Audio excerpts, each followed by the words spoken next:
খিদিরপুরে শুভেন্দু অধিকারী, যে ছবি আপনারা দেখছেন, খিদিরপুরে শুভেন্দু অধিকারী ক্ষতিগ্রস্ত ব্যবসায়ীদের সঙ্গে কথা।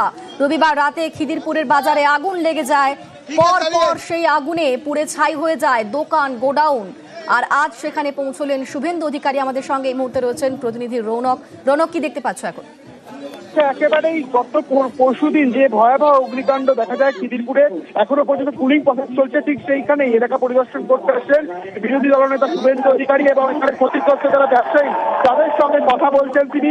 গোটা এলাকা তিনি ঘুরে দেখছেন এবং শুধু তাই নয়, দমকল কর্মীদের সঙ্গে কথা বলছেন যাতে করে যত দ্রুত এই আগুন যে পুলিং প্রসেস তাও সম্পন্ন হয় এবং যারা ক্ষতিগ্রস্ত ব্যবসায়ী ক্ষয়ক্ষতির পরিমাণ কতটা প্রত্যেকজন ক্ষতিগ্রস্ত ব্যবসায়ীর সঙ্গে তিনি কথা বলছেন এবং গোটা যে এলাকা খিদিরপুর বাজার প্রায় 150 বছর পুরনো বাজার, গোটা বাজার কিন্তু তিনি ঘুরে দেখছেন এবং ক্ষতিগ্রস্ত ব্যবসায়ীদের সঙ্গে কথা বলে দেখছেন শুভেন্দু অধিকারী। বেশ, ধন্যবাদ রৌনক। যে ছবি আপনাদের দেখাচ্ছি, খিদিরপুরে পৌঁছে গেলেন শুভেন্দু অধিকারী, ক্ষতিগ্রস্ত ব্যবসায়ীদের সঙ্গে কথা বলছেন তিনি।